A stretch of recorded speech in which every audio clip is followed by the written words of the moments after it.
अब हम सूरदास भाग 2 में उन्होंने जो पद लिखे हैं, हमने बताया था शूर सागर, तो शूर सागर में 1.25 लाख पद उन्होंने लिखे हैं। उसमें से कुछ पद आपके कोर्स में संग्रहित हैं, उन्हें आपको पढ़ना है, समझना है, जानना है।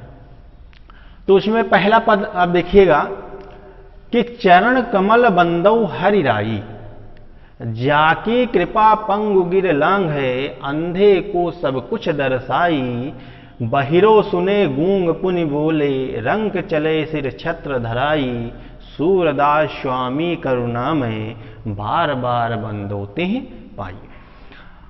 तो सूरदास जी के विषय में पहले बता चुके हैं कि ये श्री कृष्ण भगवान के अनन्य भक्त थे, ये कृष्ण भक्ति धारा के प्रमुख कवि थे और ये श्री कृष्ण भगवान को अपना आराध्य मानते थे, उन्हीं की पूजा करते थे, उन्हीं की अर्चना करते थे और उन्हीं को लेकर के अपने पद गाया करते थे श्रीनाथ जी के मंदिर में। तो ये अपनी भक्ति भावना भगवान श्री कृष्ण के प्रति प्रदर्शित करते हुए कह रहे हैं कि चरण कमल, चरण रूपी कमल या कमल रूपी चरण, रूपक अलंकार है यहां पर, और रूपक अलंकार में जब अर्थ निकालते हैं तो रूपी शब्द आता है, इसलिए उसका नाम रूपक अलंकार रखा गया है। तो कह रहे हैं कि चरण कमल बंदौ हरि राई, हे हरि राई, हे भगवान श्री कृष्ण, मैं आपके कमल रूपी चरणों की बंदो वंदना करता हूं।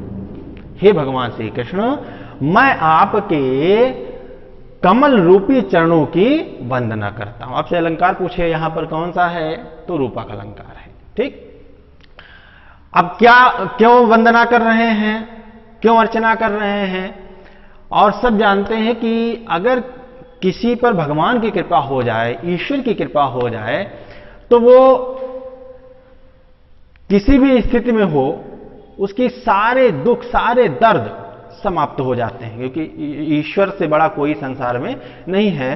तो भक्ति भावना प्रदर्शित करते हुए आगे कहते हैं कि जाकी कृपा, यदि उसकी कृपा, किसकी, भगवान श्री कृष्ण की, तो यदि भगवान श्री कृष्ण की कृपा प्राप्त हो जाए तो पंग, लंगड़ा, गिर लांग है, पर्वतों को लांग सकता है। अगर उनकी कृपा किसी लंगड़े व्यक्ति पर हो जाए, जो पैर से लाचार है, जो सामान्य स्थिति में नहीं चल सकता, तो भी वह पर्वतों को लांग सकता है, इतनी सामर्थ्य उसमें आ सकती है। और अंधे को सब कुछ दर्शाई, और जो अंधा है, जिसको कुछ दिखाई नहीं देता, उनकी कृपा से उसे सब कुछ दिखाई देने लगता है। सब कुछ दर्शाई, सब कुछ दर्शाई का मतलब है सब कुछ दिखाई देने लगता है। बहिरो सुने, और उनकी कृपा से जो बहरा व्यक्ति है वो सुनने लगता है, उसको सुनाई देने लगता है। गूंग पुनि बोले, और जो गूंगा व्यक्ति है वह बोलने लगता है, वह बात करने लगता है। रंक चले सिर छत्र धराई, और जो दरिद्र है, जो गरीब है, अगर उसको भगवान श्री कृष्ण की कृपा प्राप्त हो जाए, ईश्वर की कृपा प्राप्त हो जाए, तो वह रंक जो है, वो दरिद्र है, वो जो गरीब है, सिर छत्र धराई, राजा के समान अपने सर पर छत्र धारण करके चल सकता है, यानी वो राजा बन सकता है। सूरदास स्वामी करुणामय बार बार बंदों ते पाई।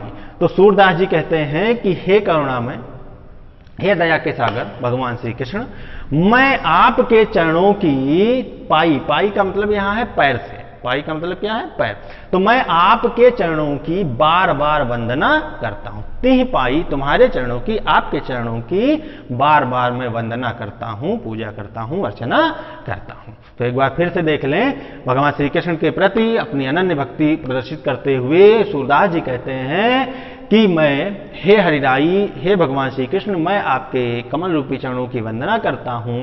यदि आपकी कृपा प्राप्त हो जाए तो लंगड़ा व्यक्ति भी पर्वतों को लांग सकता है, अंधे को सब कुछ दिखाई देने लगता है, बहरा व्यक्ति सुनने लगता है, गूंगा व्यक्ति बोलने लगता है, और जो दरिद्र है, रंक है, दरिद्र है, वह राजाओं के समान अपने सर पर छत्र धारण करके चल सकता है, अर्थात राजा बन सकता है। इसलिए सूरदास जी के शब्दों में सूरदास जी कहते हैं कि हे स्वामी, हे करुणा के सागर भगवान श्री कृष्ण, मैं आपके चरणों की बार बार वंदना करता हूं।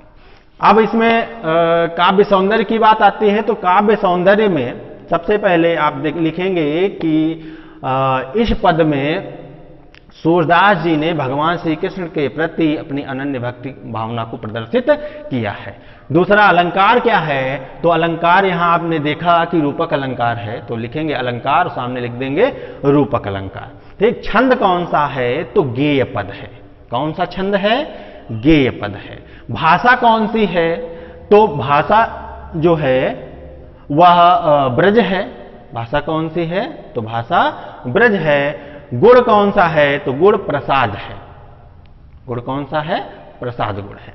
ठीक, तो आप समझ गए होंगे, उम्मीद है आपको समझ में आ रहा होगा अर्थ। दूसरा हम देखेंगे, तो अभिगत गति कछु कहत न आवे, ज्यों गूंगे मीठे फल को रस अंतर्गत ही भावे, परम स्वाद सब ही सुनिरंतर अमित तोष उपजावे, और मन बानी को अगम अगोचर सो जाने जो पावे, और रूप रेख गुण जाति जुगत बिनु निरालंब कित धावे, और सब विधि अगम विचार ही ताते, सूर सगुन पद गावे। तो सूर सगुन पद गावे, सूरदास जी सगुण ब्रह्म की उपासना करते हैं। यहां उन्होंने खुद कह दिया, हम पहले भी बता चुके हैं कि ये सगुण भक्ति धारा के जो कृष्ण भक्ति धारा थी उसके प्रमुख कवि थे, तो ये निर्गुण ब्रह्म को नहीं मानते थे। तो उसी पर इन्होंने कहा है कि निर्गुण ब्रह्म को मानने का कोई आधार नहीं है। निर्गुण ब्रह्म को हम किस प्रकार से माने, क्योंकि वो कहां मिलेगा, जो दिखाई ही नहीं देता, जिसका कोई रूप नहीं, जिसका कोई नाम नहीं है, तो उसके पीछे पीछे हम कहां तक दौड़े। तो ये निर्गुण ब्रह्म को नहीं मानते थे, सगुण ब्रह्म को मानते थे। तो इसलिए यहां पर वो कह रहे हैं, देखिएगा कि अभिगत गति कछु कहत ना आवे। गति, गति माने स्थिति दशा, गति माने स्थिति या दशा। तो अभिगत, जो अभिगत है, जो दिखाई नहीं पड़ता, यानी निर्गुण। तो निर्गुण ब्रह्म की जो दशा है, जो गति है, कछु कहत न आवे, उसके विषय में कुछ कहा नहीं जा सकता, उसके विषय में वर्णन नहीं किया जा सकता। जो निराकार ब्रह्म है, जो निर्गुण ब्रह्म है, उसके विषय में कुछ कहा नहीं जा सकता।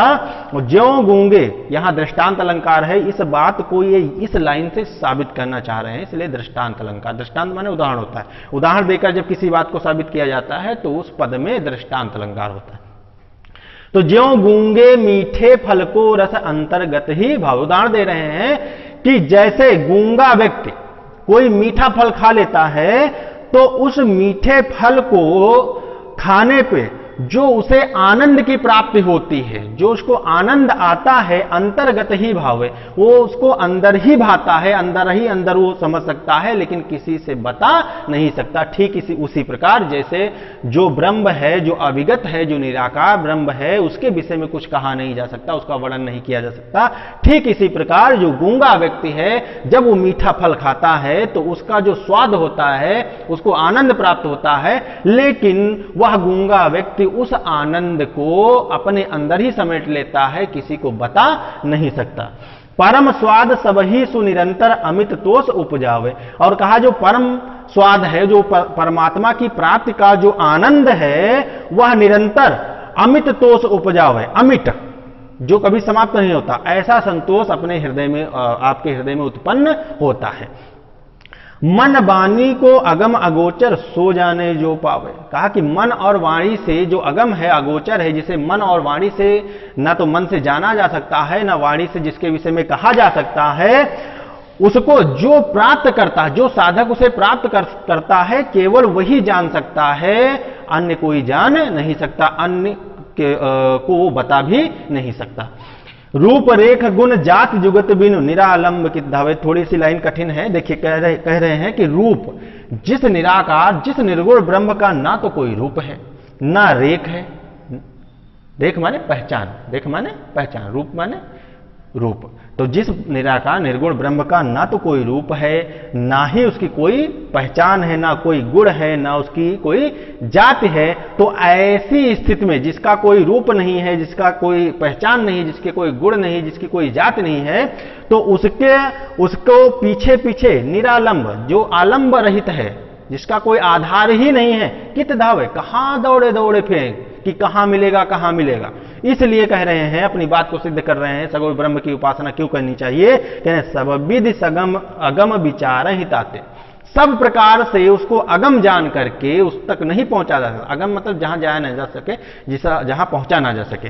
तो सबविध अगम विचार हिताते। तो इस प्रकार से सूरदास जी कहते हैं कि मैंने जान लिया कि जो निराकार ब्रह्म है वो सब प्रकार से अगम्य है, सब प्रकार से किसी भी प्रकार से उसके पास पहुंचा नहीं जा सकता, उसको जाना नहीं जा सकता। इसलिए सूरदास जी कहते हैं सूर सगुण पद गावे। सूरदास जी कहते हैं कि इसलिए मैं, इसी कारण से मैं सगुण ब्रह्म की उपासना करता हूं, उनका गायन करता हूं। तो भाषा वही है, ब्रज है। यहां पर निर्गुण ब्रह्म की अपेक्षा सगुण ब्रह्म की उपासना करने पर बल दिया है सूरदास जी ने। अलंकार दृष्टांत आपको बता ही चुके हैं। अपनी बात को, एक बात कही जाती है, उसको सिद्ध करने के लिए जब हम कोई उदाहरण देते हैं तो वहां दृष्टांत अलंकार होता है। गुड़ जो है वो प्रसाद है।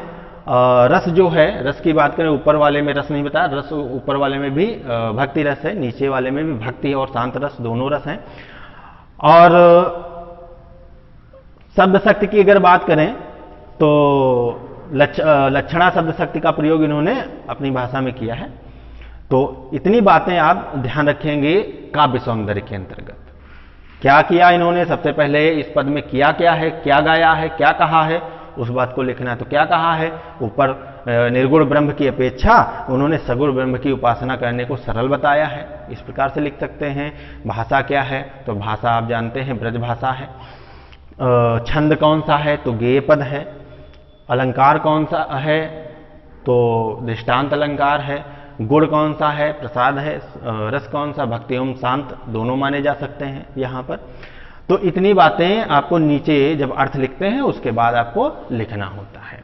तो आज के लिए इतना ही। यदि आपको वीडियो पसंद आता हो, पसंद आने का मतलब ये नहीं कि केवल देखने में पसंद आए, यदि आपकी अर्थ समझ में आ रहा है, आप अर्थ लिख सकते हैं, समझ सकते हैं, तो वीडियो को लाइक और शेयर अवश्य करें। धन्यवाद।